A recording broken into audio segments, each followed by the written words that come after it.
And we are the 8th largest county in state of Texas with close to 900,000 people, and we are going to have 1 million people by 2026. Our residential growth is consistently, you see that new communities coming up, and just 2 weeks ago, we opened one of the largest residential community, which is Austin Point, with possibly more than 14,000 homes built, which is going to be more they're calling a, not a master plan community, a master plan city.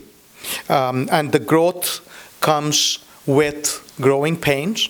And also, Fort Bend County is known for certain things we provide to our citizens, which is mobility, safety and security, and park and recreations, which many counties don't have it, EMS services, and so on and so forth. So we wanted to make sure we are putting out this information up front of our residents so that they could make the right decision, as I mentioned before, on November 7th.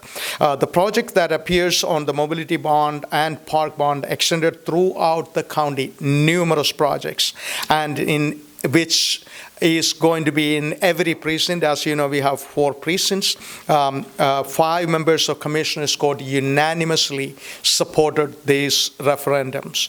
And some of the false informations we have been hearing that, once the bond passed, the project's money will be moved around, and this is all not the true statement. And also they're saying the bond will last, the mobility bond is for 15 years and the park bond is for 5 years. These numbers are absolutely not true. And also we are funding the 2020 mobility bond with 2023 mobility bond money, and which is all our county engineer and also park and recreation director will give you more information about. All this statement I made is not absolutely true. Joining me today to address these informations, address these issues and also providing right information to Fort Bend resident is our County Auditor, Ed Sturdivant, who happened to be the money man who got an answer, because when we talk about, we have numerous bonds and X number of dollars we are asking our residents to approve. We wanted to know where's the money coming from and how we are going to be managing that. So he is the right person to answer. And also I'm joined by our county engineer who is in charge of developing our communities, our all mobility bond projects, and of course, county engineer, and also the second man, right-hand man, Ike here also.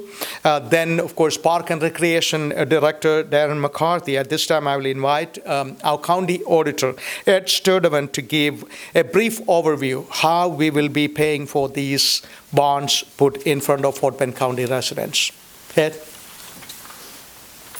Thank you, Judge. Well, I'm going to keep this short and to the point, just so there's no confusion. The county issues on average between 60 and 90 million of net new debt every year. This is before these propositions are even going to be considered. It's our expectation that that pace of debt issuance will be maintained. And the reason why I'm mentioning the current pace of issuing debt is because the county currently funds the growth in its annual budget with basically the growth in assessed values in Fort Bend County. So just to be clear, even though Fort Bend County, the Commissioner's Court, is decreasing the overall tax rate every year, your assessed values still go up more than the reduction in that tax rate. So you are, as taxpayers of Fort Bend County, paying more property tax for county government. Now you're funding the operations of the county, and you're also funding the capital needs of the county. And I'm going to just reinforce this one more time. You are paying more property tax to Fort Bend County every year to basically maintain the needs that the judge just mentioned, this dramatic growth, which not only means operational needs to meet the demands of the public, but also the capital needs, the infrastructure that the public demands. So what this means with the new propositions is that the Commissioners Court will still maintain that use of that debt issuance capacity, which is much less than the actual bonding capacity of the county, so that they can continue to be fiscally responsible to the taxpayers of the county. So with the debt and the operating needs, just for this year, from 2023 to 2024, the change in the tax rate down, along with the assessed value growth, resulted in $44 million worth of new property taxes to come to the county to help fund exactly what I've just described. This is going to be more than sufficient, if these bond propositions pass, to meet the needs as these projects develop, get funded, and move toward completion. So what does this mean for the taxpayer? Regardless of whether these bonds pass or not, these two propositions, on average, each taxpayer experiences, and now I'm talking about the taxpayer that existed last year moving to this year. So I'm talking about the folks who've encountered this increase in their assessed value. So what we're experiencing as taxpayers is a moderate growth, or a modest growth, let me say it the right way, of roughly $5 to $10 per month, based on a home value of $250,000 to $500,000. So one more time, what we're paying annually for new property values that we're all experiencing from the Central Appraisal District, which is a separate entity from Fort Bend County, is, for county taxes alone, is an impact of $5 to $10 on average for homes of value of $250,000 to $500,000. I hope that puts this in context for you, so you can make a good informed decision when you go to the ballot box. Thank you. Thank you, Ed. And also, I heard people saying, some people in our community were saying, oh, your tax is going to go up by 15%, which is absolutely not true. Correct? Correct. Absolutely not true. And so out of this $860 plus $1 million bond, maybe 75% of that bond we are asking for our residents to approve is going to go to mobility. And so that's why we have both county engineer and assistant engineer here to ask any question you wanted to ask. They have an answer. So I wanted to invite county engineer Stacy Slavinsky to come up and briefly explain our mobility bond. Thank you, Stacy. Thank you, Judge. So the $712 million amount, I'd like to break that down into smaller numbers to give you an idea of what's actually included in this proposed bond. There are a total of 98 projects that are included on the list that can be downloaded at the county's website. Of those 98, we have well over 70 projects that are new roadway projects. These projects will typically add capacity. They will convert a 2-lane road to a 4-lane concrete road and address the drainage needs of that corridor as well. And again, that's just over 70 new roadway projects are included on the list. In addition to that, we have well over 20 projects that are traffic and pedestrian improvement projects as well. All of those 98 projects add up to a total cost of $467 million. Now that's quite a bit less than the $712 million. So the other two numbers that are included in that total is that we have 32 projects that have been included in previous bond programs that did not include the construction cost. The reason that we don't include construction cost on those prior projects is because the time frame to complete the projects exceeds the time between the mobility bonds that we take to the voters. So what we found is that we will budget the money to do the design, acquire the needed right-of-way, and to have the utilities relocated within that 3 to 5 year time frame. And then we come back to the voters and request additional funds in order to get the project constructed. We refer to those as DREW projects. So there's a total of $162 million that are necessary to complete these DREW projects and to finalize them all the way through the construction. Now the last amount is $82,851,000 is needed due to inflation. We've experienced a 35% increase in our construction cost over the past 3 years, in addition to a 25% increase in our right-of-way cost. This has caused many of our existing projects to go over budget, and therefore we need some additional funding in order to cover these deficit projects, and again, to see those through construction. A couple of the large projects I'd like to highlight that are included on the 2023 Proposition A include FM 2759 from FM 762 all the way down to the city of Thompson's. This is a 2-lane asphalt road that will connect to the future bridge when the Fort Bend Toll Road is extended over the Brazos. It's going to stop at FM 2759. That bridge that will be completed in a few years from now is going to bring a significant amount of traffic to the city of Thompson's, and therefore the FM 2759 project is necessary in order to take on that higher demand. In addition, we've included $20 million to go towards the construction of the frontage roads for State Highway 99. The segment north of 1093 up to the Harris County, Fort Bend County line currently does not have frontage roads. It's very congested if you've ever driven through there, and frontage roads would address much of that congestion. We've already started the design, but additional funding is necessary in order to see those frontage roads all the way to construction. With that, Judge, we'll defer questions later. Yeah, thank you. Okay. Thank you. Thank you. Appreciate that information. And also, all this information, Stacy and also Dan is going to be talking. It is available on our website, and so we will eventually showcase that so that you could go and check it out. And next, I will ask one of the things Fort Bend County, as I mentioned, very few counties offer some good quality of life. Part of good quality of life is park and recreation, which is not all counties do, as I mentioned before. And we have our we have some of our best parks in Fort Bend County, and I realized the importance of that during COVID because we used to get requests all the time when you're opening a park, when we can go in. And so it's very close to, personal to people. And so to talk about those projects, and I will invite Darren McCarthy, our park director. Dan?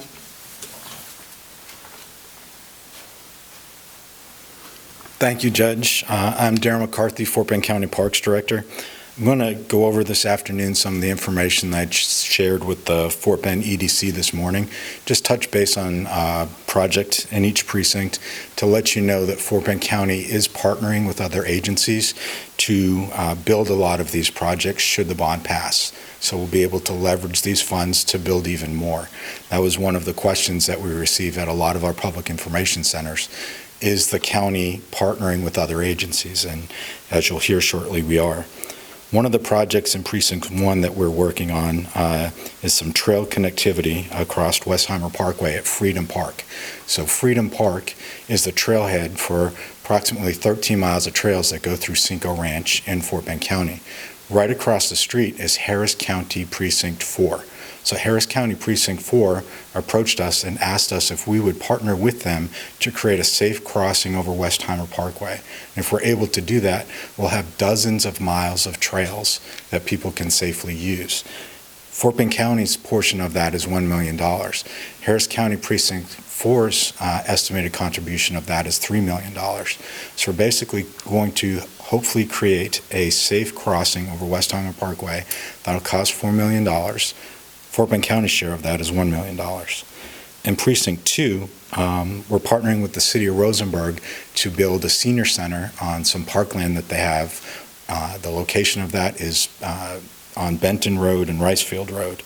And by partnering with the city of Rosenberg, that will allow us to build the senior center without having to purchase additional land. The city of Rosenberg has already discussed this with their city council at a workshop session, and they're looking towards the results of the election.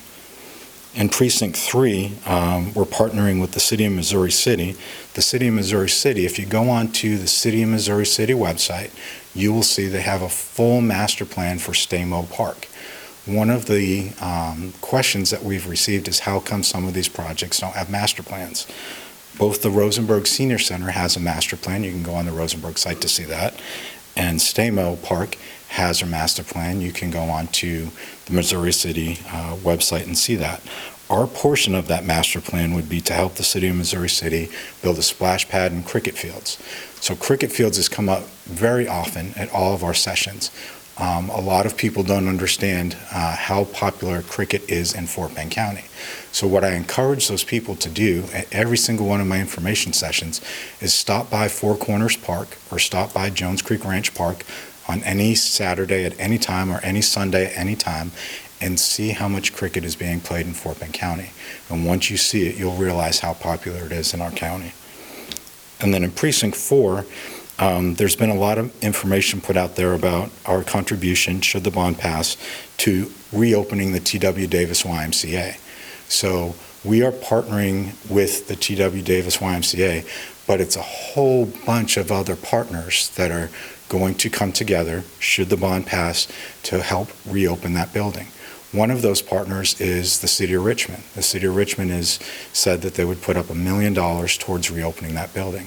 Another one of our partners is Congressman Nels. Congressman Nels has set aside $3 million for the reopening of that building. The county's portion of that is $2.5 million. Should the bond pass, that $2.5 million will be matched by the George Foundation, and then the Wessendorf Foundation will also match that. So we will be up to roughly $11 million, and the county's portion of that is $2.5. And again, just like those other two projects that I mentioned, if you want to see a master plan of that, contact the YMCA. They have a master plan of what that building looks like. Like Judge said, we'll be happy to answer any questions at the conclusion. Thank you, Dan.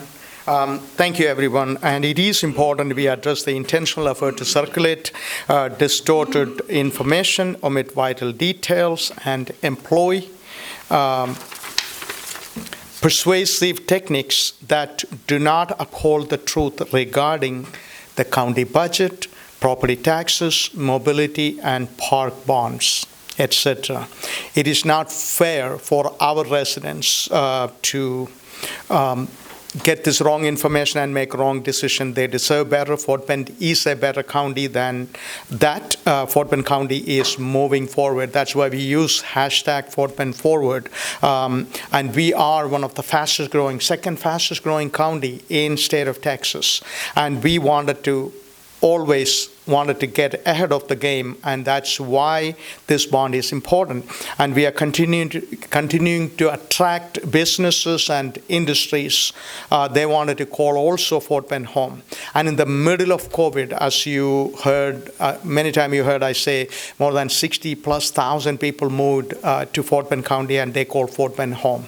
And so we wanted to make sure, we wanted to anticipate that mindset. Fort Bend is a safe place to live and raise your children and raise a family, and it is a good place to be, good place to call home. And that we wanted to make sure we are that county, and that and we wanted to continue to attract more residents. And we are well aware of the fact that, and they have an option to go anywhere else, and Houston is always building, and so we want them here.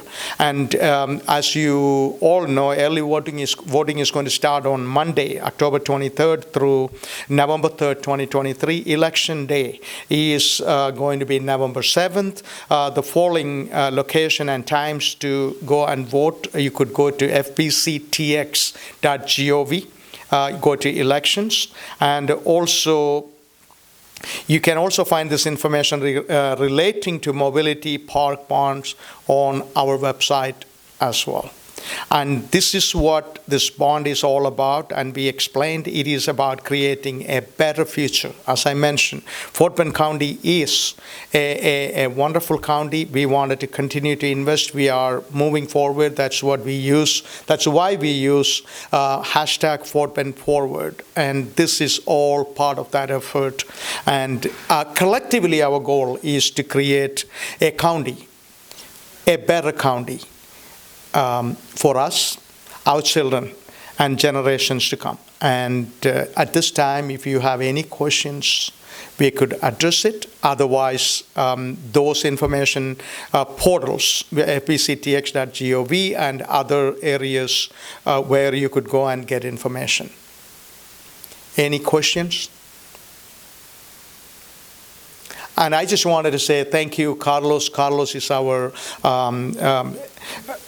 county's economic development director, Carlos Guzman, and thank you for attending, and thank you for you all taking the time to come and visit with us. And any more question, please reach out to us. Please reach out to our social media pages, and please reach out to our office or county engineer's office, park and recreation office, auditor's office. We all are here to provide good information so that you could make that right decision to keep Fort Bend moving forward. Thank you.